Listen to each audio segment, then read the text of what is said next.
ตามปกติก็จะเป็นรายการของอาจารย์พระครูอภิวัฒนวิกรมท่านพระอาจารย์บรรยงผู้อำนวยการคืนสีขาวเฮาแต่ว่าวันนี้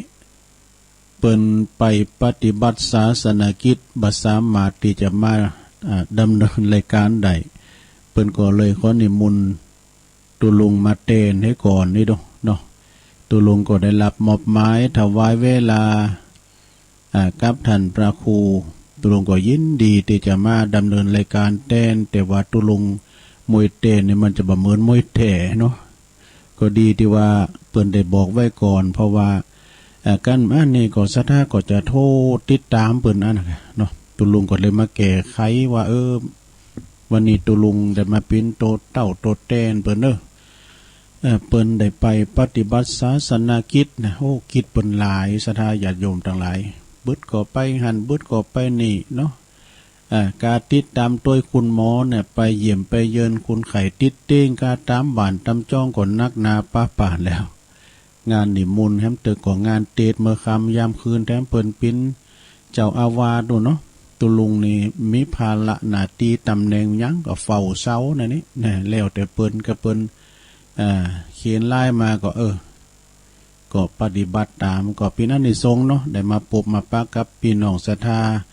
โดยสถานีแม่ขจารโมเดิร์นนี่เนาะมือไหนจะแม่นมาตังเวงป่าเป่าเนอศรัทธาเนอเป็นอานิสงส์ตุลุงเนาะก็กินข้าวกันไปฟังกันไปก็ได้เนอลงเนอฟังกันตามอิริยาบถเนาะนั่งนอนยืนเดินพ้องก็กำลังแหมกินแหมว่าทำอาหารกันสำหรับกับข้าวพ้องก็อาบน้ำอาบน้องพ้องก็ไปการไปงานย้ำปิงปอกเตยนะเนาะมันสารพัดเนาะภาราหน้าที่ของหมู่เฮาเจ้าขาดทั้งหลายมันตึงมีตลอดปีตลอดแรงก็ไปทำหน้าที่ของไปมันถือดีที่สุดนะปิกบานปิกจองมากินข้าวกินน้ำเนาะแล้วก็พักผ่อนอิริยาบถผู้เกาะเขาก็ลุยงานต่อแถมอันนั้นนะศรัทธาญาติโยมทั้งหลายเนาะที่เปิ้นมีเงินเดินเงินดาวก็ยังแควนหน่อยทำงานเป็นเงินเดินแต่เฮาหมู่เฮาในทั้งหลายในลากหย่านะบกดินสินต่อพวกจะไปหากินตั้งใดจะแห่พระจะมัดจางพ้องสมัยก่อนพวกเปิ้นซองหับจางกันเนาะซองหับจางกันนะละอู่กันไปยาววันนี้ก็มาตรงกับวันเสาร์นะวันเสาร์ศุกร์เอาเราเสาร์เอาหน่วยเสาร์ที่13ของเดือนกุมภาพันธ์พุทธศักราช2564จะเข้ามากึ่งเดินแล้วเนอะเดินกุมภานี่นะเดี๋ยวก่อนขอบคุณสถานีก่อนเนาะขอบคุณสถานีที่เปิ้นมีบุญหูกับหมู่เฮาเจ้าขาดทั้งหลายคืนเฮาตั้งพิมพ์ป้อนหลายเนาะก็จะมีคืนของวัดห้วยตองซัก 98.75 เมกะเฮิรตซ์นะคืนธรรมะของชุมชนวัดห้วยตองซักอำเภอตำบลโขงเป้าอำเภอจอมทองโดยท่านพระครูวาปีวรมานิจเจ้าอาวาสท่านอาจารย์ชวลิตชัยวังโสพระช่างเทคนิคนะเปิ้นก็ลิงก์สัญญาณไปเป็นตีเรียบร้อยกันแล้วก็สถานีในแถมเนี่ยปุ่นจะออกเด้อก้ามนเสียงธรรมแม่เจียมเนี่ยเป็น2 ทุ่มเมื่อเกิดนี่ก้าเนาะก็กล่าวไปเนาะขอบคุณตามมนเสียงธรรมตัว106.25 มนเสียงธรรมจากแม่เจียมโดยเมตตาบารมีธรรมหลวงพ่อพระครูมงคลวิสิทธิ์หลวงพ่อเจ้าคณะอำเภอแม่เจียมเจ้าอาวาสวัดบุพารามเนาะขอบคุณทางท่านปลัดอุทัยทั้ง2อุทัย90.75 เมกะเฮิรตซ์ในวิทยุชุมชนคนเหนือเขื่อนครอบคลุมไปทางปุ้นอำเภอฮอดโพดดอยเต่านะตั้งอยู่บ้านดงดำไว้นะเนาะแล้วก็เมียก็แล้วก็แม่ขจารโมเดิร์นอันนี้ก็ลักสำคัญเนาะเปิ้นก็รับสัญญาณพี่น้องตั้งเวงป่าเป่าก็ฟังกันไปนะอย่ามาพบโหคำนี่ก็มาฟังกันไปศรัทธาฟังกันไปกินข้าวแรงกันไปข้าวเผาคุณยองว่ากินข้าวเผา วันพุกนี้จะเป็นวันที่14วะหนตั้งโลกเขาบนว่าเป็นวันแห่งความหักก็หักก็ดีแล้วเนาะพ่อแม่หักลูกหักเต่าลูกเต่าหักปอหักแม่จะไปละไปทิ้งไปควางคุณเต่าคุณแก่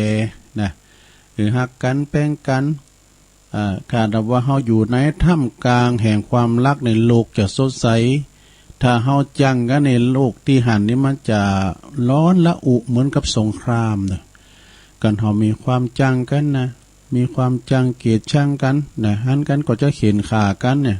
พยาบาทป้องไล่กันมันไม่มีความสุขให้มันได้เนาะพอนังใครยากกว่าระวังกระงอนเนี่ย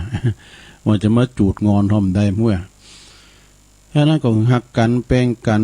สดาญาติโยมรักกันเหมือนพี่ดีกันเหมือนน้องปองดองกันเสมือนญาติประเทศชาติของเฮาการกรุงลุงเลิงในหลวงหันแมงปอแมงปอนี่ก็มันตวยกันเนี่ยมันถึงตัวก็อย่างแมงปอบ้า มันจะตัวกุ่นกันไปนะแมงปอนะแมงปอที่มันตัวขึ้นมันปีกมันสีแดงอะลุงแล้วอมเดือมมุจักแล้วก็มันมีตัวเข็มไปแล้วนี่มันตัวก็อย่างรถไฟมันตัวกันนะแมงปอที่มันใบปีกแดงๆนะเอาก่อนนี่โอ้หนักอะฉะนั้นก็จะไปแตกจะไปแยกกันเบอร์เดนี้แยกกันในเฮาอยู่นะอยู่กันเป็นหมู่นิ่มใดนะติดโล อยู่กันเป็นหมู่ก็เปิ่นว่าให้เว้นระยะห่างทางสังคมไว้นะเนาะอยู่กันห่างกันป้องเนาะไปตีในตั้งใดก็ตามอีแม่เขาอีปอเขาไปใจกาใจลี่ก็จะไปลืมเด้อใส่แมสใส่หน้ากากเฮ้มเป็นนี้ยุคนี้สมัยนี้กันเนาะใส่แมสเนี่ยโอ้ให้มันดีมหูจักกันเด้อไม่นี่มหูจักกันนะเพราะว่ามันพิษหน้าไปกึ่งนี่เขายิ้มเสียเขาจะดีเขายิ้มเสียเขาก็เขาหันรอยยิ้มเขาหันห้อยยิ้มเขานี่นะ แต่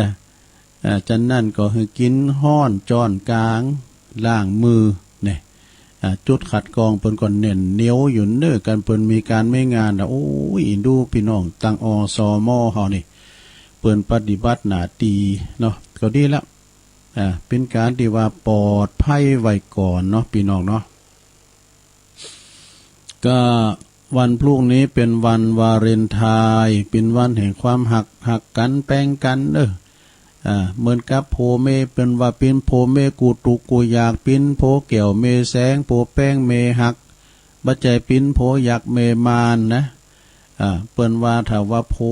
กับเมอยู่ด้วยกันอย่ามีความสุขเปิ้นเหมีธรรมะหาขอก็ให้ได้สาคารวะธรรมเปิ้นมียังพอเนี่ยธรรมะคือความข่มสัจจะความจริงใจขันติความอดทนจาคะความเสียสละนี่คุณธรรม3-4ข้อนี่ถ้าฟังจิตใจในเมนเนี่ยปุตโตครอบครัวนั้นจะอยู่ยินเป็นสุข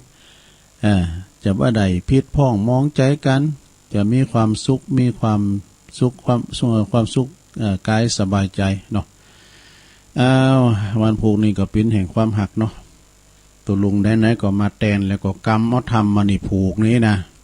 ตั้งใจว่าไปอู่ลายก็เดี๋ยวมาตะเตะทำบาดโจบนี่นะตัวลุงก็จะเตะทำเหมือนลงเขาฟังเลยลงเนอะกินเข่าไปฟังทำเปลี่ยนทำก่อมกินเข่าเด้อเนาะฟังทำมาฟังตู้ตัวนี้มาเตะมาซ้ำบ่อยากเข้าไปเลยพี่ย่านโอ้มันเหมือนเขาไปตั้งร้านมีเพื่อนห้องเพลงว่ามันคนละงานนี่เนาะอันนี้ก็ฟังไปกันเนาะฟังไปตามแต่ธรรมชาติเท่าเนี่ยนะนำทำคำสอนมาฟังคำธรรมมันอากาเพื่อกินพริกดำกับข้าวถ้าฟังคำเฮานี่ให้ลาบด้วย แต่กินลาบถึงวันนะบอกเพื่อว่าเป็นการเสียเวลาโยมเนาะเจ้าตัวลุงก็จะเตี้ยทำใบยาวนะทำมันตัวใหญ่อ่านมอพอนี้เฮาอันที่มันขาดตกเก่าเนี่ยอันนานี่มันนานไปไม่นานหลายหอมตีนานพระพุทธเจ้าอันนี้มันยังเนี่ย เตียดไปก็ว่าพิจารณาไปตัวนี้นะอันนี้มันตัวหนังสือมันใหญ่ก็ถ้าว่าถึง7 โมงนี่1 ทุ่มมีเป็นว่าเปิ้นหือย่างให้ก็ยอบย่างให้กันก็ตัว7 โมงบนข่าวนี่นะตัวลุงก็จะแตดข่าวกันมาป้าก็บ่นกัน จะได้เปิดสายกับผู้นั้นเนอะชั่วโมงที่สองใจแหละ7:30พวกอะเนาะ7:30เขาก็มาโทรเช็คคืนเช็คสายกันอันนี้ไหนเนาะเอาไว้นะโมตัสสะภะคะวะโตอะระหะโตสัมมาสัมพุทธัสสะอิมังธัมมะเทศนังสันทาสาวัตติยังวิหาลันโตอัลลัมภังกะเทศิสาทโวดุลาสัมปุลิสาตังลายตั้งยิ่งใจหนุ่มเทาอันปากันเข้ามาสู่สถานเพื่อกระทำบุญทานญาตินามอุติสะพร่ำไปหายังผู้มอลานนามวยมอดหวานขอให้บุญนี้จงได้ไปหลอดเลววายดังเราจะไขบอกเล่าตามดังนักปราชญ์เจ้าหากเทศนามาบัดนี้แหละนาสัทธาอันว่าสัพพัญโยพระพุทธเจ้าตนเป็นปิ่นเก่าติโลกาจารย์พงสำลานยังจอดอยู่ในยอดอารามอันเหลืองงามบ่อผ่อนอยู่นอกบ่อนเมืองสาวัตถีพระโมเนโตนผ่านแผ่วก็ปราลบแล้วยังพรามอันมาถามเหือเป็นเหตุพระจึงเทศนา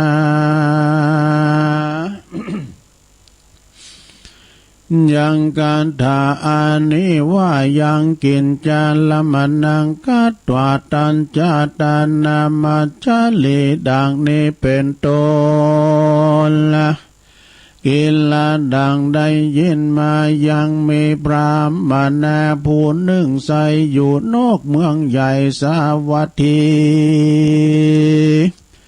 ไต้ปุลีเมืองกวางมีชื่ออ้างว่าจานุโสนี้เขาของมีหลายอันนักโสด80 โกฏเป็นไม้เมื่อใจผายแผ่กว้างหูมก่อสร้างต่างตันคือหืมพิกขาหารใส่บาตรแก่เจ้าสินสะอาดบุญมากตานแก่คนยากไร้เข็นใจ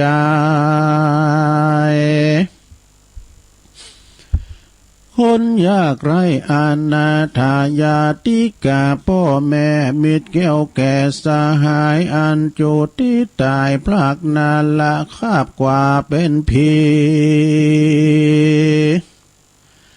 อันเสถิผู้เท่าเมใจไฟกันเองหายังหมู่วงศาพี่น้องอันตายจากห้องเมืองคนก็ไม่หันและนาเอตัมปานารติงยังมีคืนหนึ่งใสอันว่าพรามผู้ใหญ่บุญนานอนใส่ยามาม้อยในพระศาสซอยใสสียามระไวยตรีคนลุ่งตั้นพรามก็มากึดคงไปมากะเนงหาพับแผ่ยังยาพ่อแม่ญาติกาอันเข้ามอลันนาตายจากลาลาพรากเป็นผีพ้องก่อได้กระทำดีไว้ก่อนเตี้ยงบ่หอนถอยจากกันพรากหน้าตายไป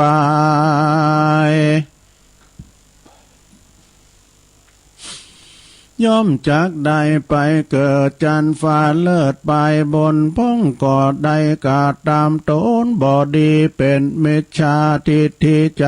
หยาบกาทำบาปเลือลายกันเขาตายมวยมั่งบาปอันเขาได้สร้างก็จักส่งอยู่เฮือได้ไปสู่เมืองอาบายจักมีอันใดนั้นเราจักมาช่วยกัน คือเขาล่วงล้ำต่างผ่านเราเฮือดานไปหาอย่างซับเปสาตาน้อยใหญ่เขาจักลอดเขาจักงานลอดควายสันใดเฮือดานไปหลายหลากละบุญนั้นหากสูญหายกาตาดานหาคนตายนั้นใส่เขาจักใดหรือจาพรามสั่งการในใจการอาทิตย์ใส่แจ้งส่องไปตามจ่องโลกาพรามก็มาจากกล่าวใครขานเก่าปันไม้คือคนยิงใจขาดใจหาดอกไม้ดวงบานพร้อมตั้งพิกาหารเขาน้ำวัตถุพร่ำปัจจัยเลี้ยวก่อมปากันไปมวนหมู่เข้าไปสู่วิหารที่พระท่านลงยานยังจอดกันว่าก็ไปไวพระยอดสามตีเลี้ยวถามพระมูลเนตนย่อซอยโดยกรรมจืนจ้อยปิยาวาพันเตภะกาวาคาเดพระพุทธเจ้า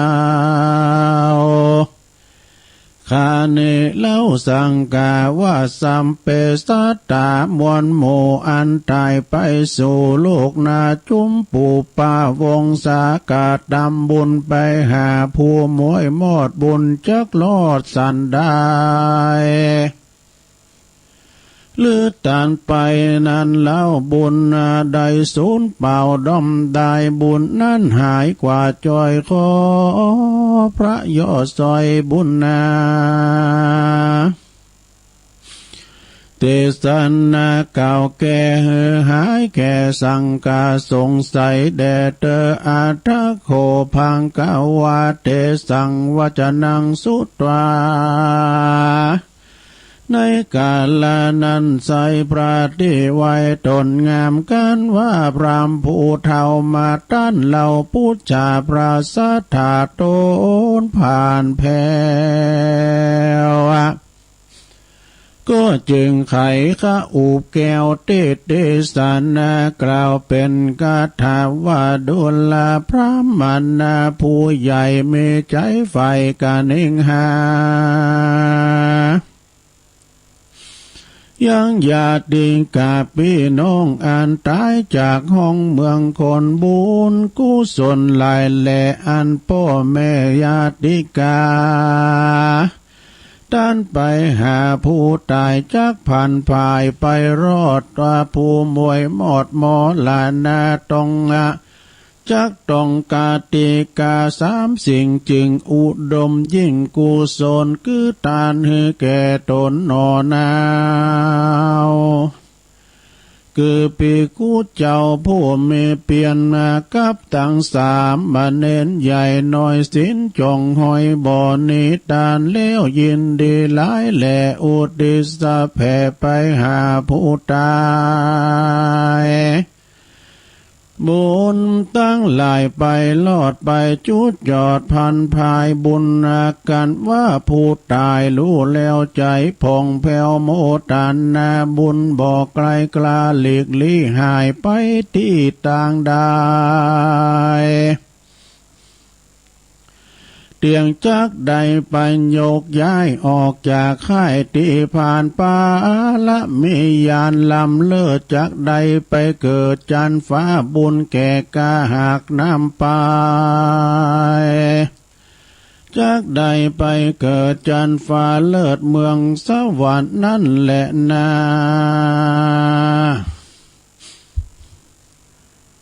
ดุลาต้านพรามผู้ใหญ่มีใจใฝ่ขุนนายังหมู่วงศาพ่อแม่มิตรแก้วแก่สหายคามอันนิจจกรรมลาพลาใคร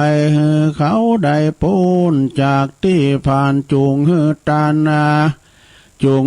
เมใจบานเลื่อมใสตกแต่งยังปัจจัยทั้งสี่แปลงใจกลี้เจยบานมี อาหารข้าวน้ำวัตถุพร่ำนาแล้วก่อนนำมาถวายเจ้าภิกขุตั้งหลายน้อยใหญ่ตามใจใฝ่ศรัทธาแล้วก็โอนเดชะบุญนั้นนาไปหาผู้ตายเป็นกุลหลายมากกว้างบ่อาจอ้างใครอาจจะใครบ่มีสั่งใดบ่มีสิ่งใดเพียบใดแลนาเหมือนนั้นพระมนาผู้เฒ่าฟังพระเจ้าใครจะแก้ไขปัญหาหลายแหล่ก็หายแก่สังกาก็มีใจโสมนัสสะจมชื่นปิติตื่นเจยบานก็นำมาสการคุ้มเก่าลาพระพุทธเจ้าขึ้นสู่ยังที่อยู่แห่งตนก็มีวันนั้นแหละนานิติตังขียาสังวันนาวิเศษจาห้องเหตุการทำบุญอานิสงส์ทำบุญให้ญาติพี่น้องผู้ล่วงลับดับขันก็บังกมสมเร็จเสด็จแล้วเท่านี้ก่อนแลสาธุสาธุสาธุเอาจบไปแล้วนะลุงเนอะโอ้มอยเหมือนกันเนอะมันลากเสียงอย่าลุงก่อนมันลากเสียงอย่าห้องเพลงเงี้ยกะห้องเพลงยังมีลูกคอตัวอันนี้ห้องคนเดียวในห้องทำนี่ มันจะเพลงอย่างนี้เนาะอันนี้มันห้องทำก็จบไปเนอะสราญาติโยมทั้งหลายเนี่ยเปิ้นตานขันเข่าขันน้ำไปหาตั้งญาติกาวงศาปอแม่ตานไปเตอลงมาตึงใดนะหากว่าไปตานซุบจับโอ้ญาติพี่น้องฮอตีลุ่มหายตายจากไปเพื่อจะปิ้นอย่างได้ก็ตามเถอะถึงแม้ว่าเปิ้นได้ฮับเฮาถึงได้ฮับนะเฮาเหมือนเฮาจ่าหน้าซองเฮาได้ปิดสัตเต็มนะมันมีตีลุงมันมาลุงที่เฮาเนี่ยเนาะก็ทำไปนะตามเหตุกับครูบาอาจารย์ที่เปิ้นมีศีลมีประพฤติดีปฏิบัติชอบนะทำบุญกันไปเดี๋ยวกันเนี่ยอันนี้น้องเบลก็ฮะวิทยุตุลุมดังก็อัลลาฮัลโหลโอ้ไอโพนเนี่ยฮะโอ้ไปมีเห็นนะสุภาพเลยไอโพนก็ว่าไปเขาบอกว่าน้องเบลมันอันตัวเล็กมันคล้ายๆกันการเพลงกับหนังไปว่าที่ไหนแต่ดีอายมันไอโพนนี่เพิ่นอยู่ปุ้นแม่ออนปุ่นนะเพิ่นจังโทรว่ามีอันเตอเขากำลังรับมาเนาะลุงมันโทรศัพท์มาเนี่ยเขาก็ว่าไผเห็นโดนเห็นไล่อะลุงล่ะออกรายการเนี่ยลุงเอาพอบีบก้มส่องกำลังเตียงคืนสู่ได้ปิดได้ครับเนี่ยมันจะมีสับป่าแต่ตัวลุงจะว่าหยังไผเนาะเป็นหยังนะโทรมาเด้อถึงว่าตานเนาะศรัทธาญาติโยมทั้งหลายการกินการต้านมันแล้วแต่ใจเฮาบริสุทธิ์พุทธผ่องบางพองก็ตานแต่นะตานอย่างทำนี่ปันสูตรเปิดก็ถึงว่าตานยังก็ตามเนาะศรัทธามีจิตใจบริสุทธิ์มีเจตนามันสำคัญที่เจตนาเนี่ยพองก็ตานเอาลัดเอาเปเปิ้น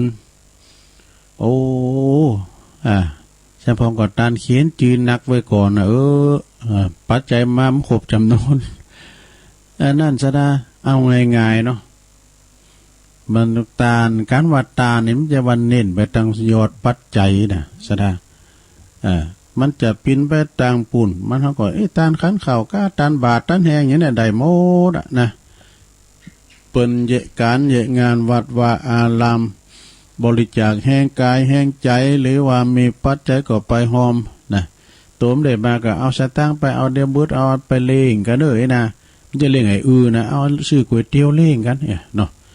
ก็เป็นการที่ว่ามีน้ำจิตน้ำใจคือกันและกันไปในนำธรรมคำสอนขององค์บวรสัมมาสัมพุทธเจ้าสัจธรรมของพระพุทธเจ้านี่มีนักนาป้าป่านลงเพิ่นว่ามีถึง 84,000 พระธรรมขันธ์เนาะ หนักเหลือเกินอันนั้นก็กินไปตันไปตัวลุงก็ติ๊กอันนี้มาว่านี่หน่อยนึงมาอู่ถึงเรื่องการกินการทานเนาะการกินการทานจิตใจเฮาบริสุทธิ์พุทธผ่องอันนี้ก็เป็นคติธรรมของหลวงพ่อจันลันเนี่ยเป็นว่าอริยทรัพย์7นี่ก่อนจะถึงอริยทรัพย์7นี่ก็เอานี่ให้หน่อยนึงเกินความต้องการของมนุษย์คุณเฮานี่นะมนุษย์นี่จิตใจสูงคุณในยำเต่าเลยนะคุณเนี่ยมันคุณไปคุณมาคนไปคนมาแต่ว่ามนุษย์เนี่ยโอ้จิตใจสูงมนุษย์คุณเฮานี่มีความต้องการ10อย่างมีอย่างผ่องคือ1ก็คือมีความหักแหนมพวกเราจะมาแล้วแปลว่าหักกันวันเดียวยืนน่ะวาเลนไทน์หักกันถึงวันกะเนาะหักกันแป้งกันนะจะบ่เดินบ่ด่ากันมีความหักซึ่งกันและกัน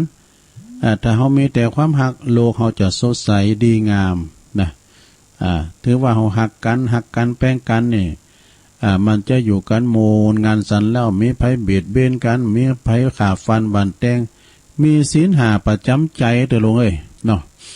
คุณเฮานี่ถ้าว่ามีศีลหาประจำใจเหมือนกันโมดกูโหโตคุณในประเทศไทยเฮานี่มันต้องมีตำรวจทหารก็ได้ว่าเพิ่นว่าคอกหลงละปูนเจียงใหม่เจียงไฮ้ทุบควางได้เลยนี่เพราะว่ามันมีไผเข็นขากันฟันปั่นแตงกันมีไผลักเข้าของเงินทองกันมีไผมาพิษลูกพิษเมเปิ้นมีไผมาจู้เปิ้นหือตกเบเสของมีไผมากินไอ้ไอ้ยังก็ไอ้เวิงมันห้องเฉพาะถิ่นมีไผกินเหล้าเมายายนะโอ้คุณเอาจะหักกันแปลงกันเด้อดังนั้นวันพุธนี้ก็วันแห่งความหักก็หักกันถึงวันออกหักกันถึงวันจะไปจังกันรักดีกว่าชังแล้วก็อันข้อต่อไปความนิยมชมชอบนี่ความนิยมชมชอบนะโอ้ยหันเปิ้นก็ทำดีเขาก็นิยมชมชอบเปิ้นดีเต้ก็ได้ลุงนานน่ะเปิ้นมาวัดกุศิลป์เนี่ยก็นิยมชมชอบเหมือนกันเนาะเอ้ยไปมันได้เฮ้ยแรงหน้ากะไปติไปตวายเพิ่นเปิ้นเข้าวัดเข้าว่ากันไผมันหูมจางนะคุณรุ่นใหม่จะเข้าวัดเข้าว่ากูหำบัดจางนี่เฮ้ยอาศัยขันศีลเปิ้นว่าจะฮื้อน่ะเปิ้นมี3แจงนะเปิ้นใส่เปิ้นมีกรรมมาเปิ้นก็จะกอยว่าไปกันเนาะไปจางออกต้องปอรไม่ต้องฝึกไปเนาะกราบก็เหมือนกันซะได้บ่ซะถ้าบางคนน่ะบ่รู้กราบนี่ก็งกอย่างนั้นจักกะมันกราบมันมีหลวงพ่อหลวงครูบาอาจารย์เปิ้นกราบงามแหละนะเป็นศิลปะเหมือนกันเด้อการกราบกันไหวนี่นะตุลุงปิ้นตูใหม่ไปกราบคะแนนกับหลวงครูบาเอาไหมกราบกำจ้างกราบจ้างหยังไปเป็นผู้ชายกราบนี่เพิ่นว่าติดเต้าหาแห่งกันนะเนาะข้อต่อไปความเลื่อมใสศรัทธา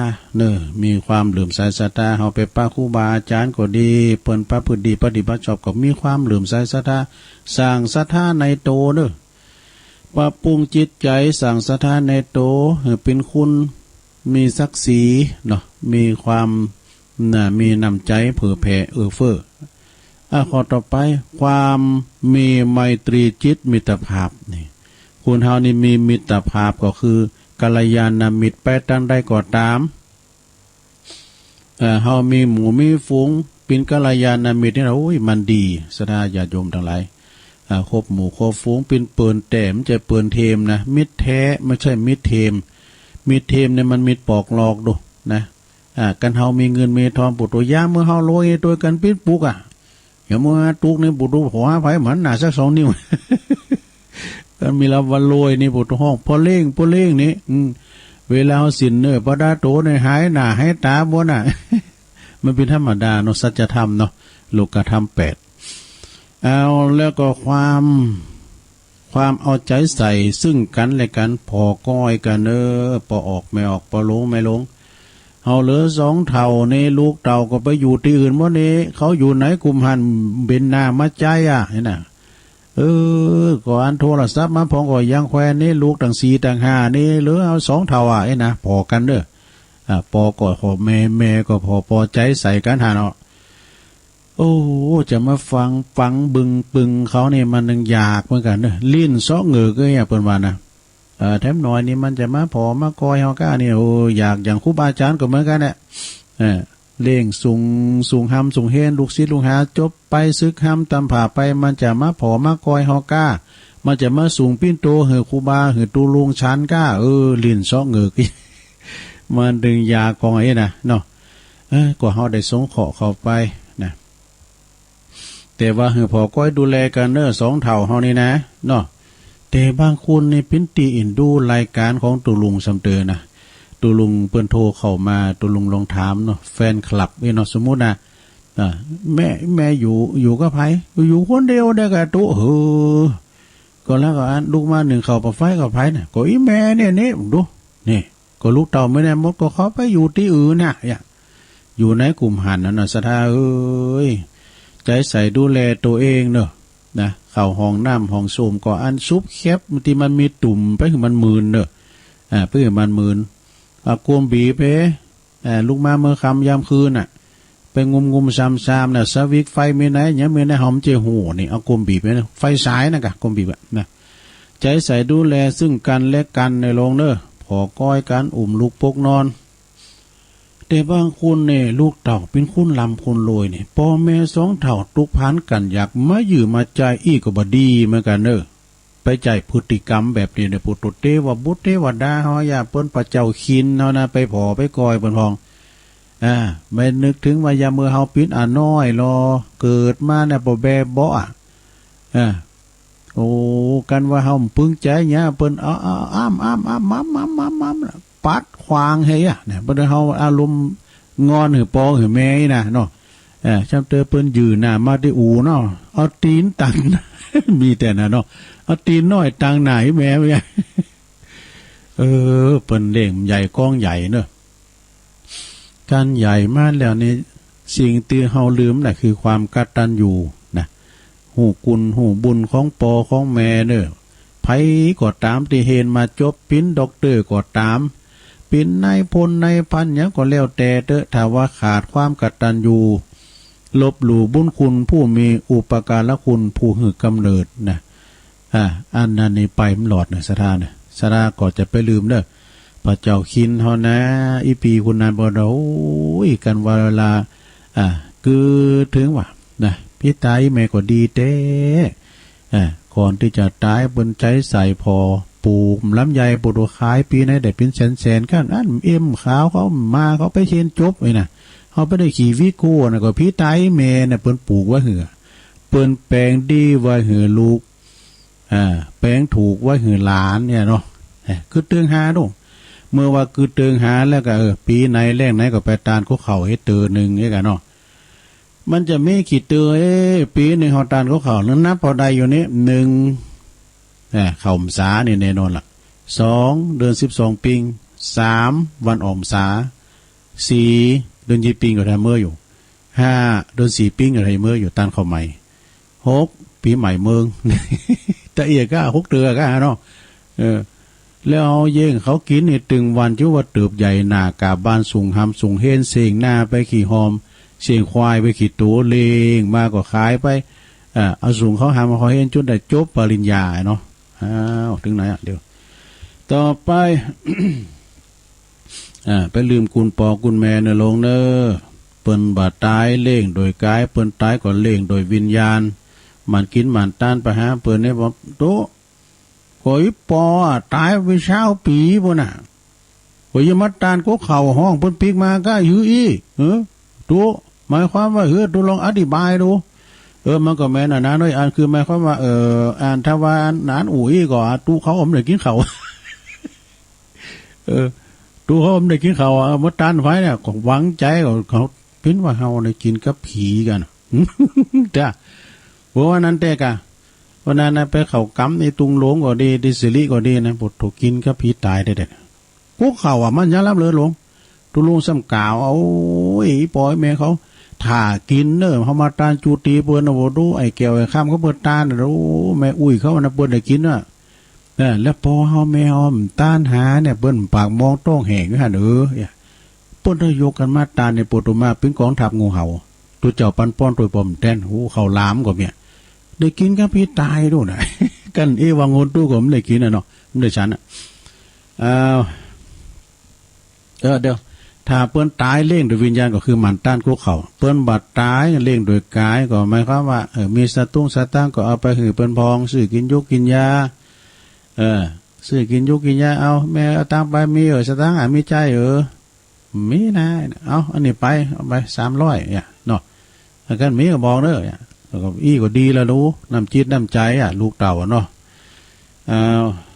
ต่อไปลุงเอ้ยเมตตาต่อบุญคุณของปอของแม่บางคุณละปอละแม่ปอแม่นี่นั่นหน้ามอนซอกตอกลูกมีต่างหาต่างหกมาผอมากอยอันนี้ก็จะมีนะมีมันจะมีโทรไปมีเฉพาะคุณบางคุณได้เนาะบางพองก็เอาปอแม่มาปล่อยวัติกาศวะดูมีนะสดาเอาปอแม่มาปล่อยเนี่ยมาปล่อยวัติกาศวะก่อนเพิ่นออกข่าวนะโอ้น่าสังเวชสลดใจได้เด็ดตาความหันอกหันใจซึ่งกันและกันนี่ต่อไปนี่นะมีความหันอกหันใจซึ่งกันและกันเอาอกเอาใจเปิ้นมาใจใส่โตเนาะความปิ้นกันเองนี่ความปิ้นกันเองเนี่ยเขาไปไหนก็จะไปมีผีตีรีตองยันนักให้เอาปิ้นกันเองก็ให้ปิ้นกันเองนะว่าถือยศถือซักแต่เขาใจดีนะซัมตุนซัมพองเนาะครูบาอาจารย์บางตุนบางองค์ปุตโตเปิ้นมียศถาบรรดาซักเฮานี่ปุตโตเง่งเฮามันจะมี มีพลานาทียังซักอย่างเราไว้ปิ้นตูธรรมดาเนี่ยโอ้อันนั้นเปิ้นเนี่ยโอ้ตัวหนุ่มตัวน้อยนี่เป็นศาสตราจารย์ด็อกเตอร์ดูโอ้นี่ของจริงรู้เนี่ยเนาะโอ้นี่เป็นมหาปรริญญาเก่ากันแล้วเนี่ยดูปุตโตเปิ้นใฝ่ในการศึกษาแล้วตุลุงจบยังตุลุงก็จบประโยคกวยนี่ เปิ้นจบประโยคเก่าโอ้เก่าเตอนะเปิ้นก็มีศักดิ์ศรีในตัวนะปทเก่านะมีเหมือนกันนำก่อนมื้อละแล้วมาตุลุงบทใหม่ประโยคมาไหวไฟช้าครับท่านมหาครับไฟช้าครับเปิ้นไหวตอบเฮาก็มีนะเป็นวาสนาเฮามันกี้ลูก ต่างอกต่างใจไปกลับไปไหวเฮาเนี่ยการคูณที่เปิ้นประโยชน์เมทายนะตึมไข่เข้าไก่ซะนะตุลุงนะมันโกอูพิษหูบ่นะดูนะเจ้าคุณมุนนายก็เจ้าคณะภาสังฆาธิการที่เปิ้นมีโยธาบรรดาศักดิ์ไอ้น่ะเนาะตัวลุงนี่มันไข่เข้าไก่ดูมันจะฮื้อว่าเนาะมันโกอูพิษหูบ่น่ะมันอุ้มจางนะกะกันอย่างตูปู่ตูปอเขาไม้นะโอ้ยมันโมนอู่กันโมนน่ะตัวลุงคนนึงเปิ้นตัวลุงนะเปิ้นมาถามตัวลุงตัวพ่อก็บ่ค่อยสบายตัวเอ้ยแต่ก่อนตัวพ่อก็มีกรรมมีกรรมยังก่อนตัวพ่อก็เป็นนายประหารนายนะโอ้อันนี้เป็นเพชฌฆาตด้วยนี่บ่ใช่ไปฆ่าคนนะตุนี่พ่อก็รับจ้างฝนมีดแล้วก็เอาไปแทงคองัวคอควายดูเพื่อรับจ้างฆ่าควายถูกมั้ยอยู่ดีไม่สู้น่ะเพื่อคนเราประวัติให้ตุลุงฟังนะตุปอนะโอ้อันตุปอก็โฟนมีดลูกหลานก็เคยมีอยู่ใกล้เขาก็กินด้วยเปิ้นเนาะเนี่ยเปิ้นใจเยอะคือก็แย่แตงควายเนี่ยเพราะว่าเขาจะแตงนี่เขาก็โอ้ยกมือไหว้นะโอ้ขอจะไปเป็นบาปเป็นกรรมเนอะอีวะควายก็พอหน้าเขามากการแตงนี่นะก็อรอนะมีดเปิ้นดีขนาดว่านะมันนึกขับไปยุ่ยว่ะสุมาเด้อมันกินมันแต่เคยกินควายเนาะเขาไปยุ่ยโอ้แล้วเปิ้นก็บ้านปลายชีวิตเปิ้นก็มาโบสถ์ได้ว่ะแต่มันลบล้างกันได้เนี่ยน้ำมันกับน้ำจริงนี่เนี่ยมันฟังครูบาอาจารย์ว่ามันจะเข้ากันเนาะแต่เขาก็ลบล้างความดีนะนั่นจะว่าล้างบาปได้นะ เนาะก็หมายความว่าน้ำปิ้นแก้วนี่นะมันมีเกลือน้ำกิมอยู่แล้วก็มันเติมกันมันจางไม่พออีกเนาะสดาญาติโยมทั้งหลายทั้งขอนึงกันเนี่ยฮะเนาะจะเดี๋ยวจะจบเวลาตัวลุงแล้วนี่ก็เดี๋ยวจะเต็ดข่าวย่างให้กัมนี้กัมก็7:00 นก็มาอ้วมก็เปิดสายสดาเนาะนี่ตัวลุงมาเตนเบิ่นเด้อก็แล้วว่าตัวลุงเนี่ยมันเป็นหนังหน้าไฟตัวลุงมันจะไปไหนสำเร็จก่อนอาจารย์พระครูเพิ่นก็ เพิ่นก็บอกตุลุงแตนนี่กะเนาะวันนั้นอายตุลุงตายบอกเพิ่นเดือดโทษมันไข่มันกระเลิกเนาะก็ทำกันไปตามปีตามน้องนี่กะความมั่นความเป็นกันเอง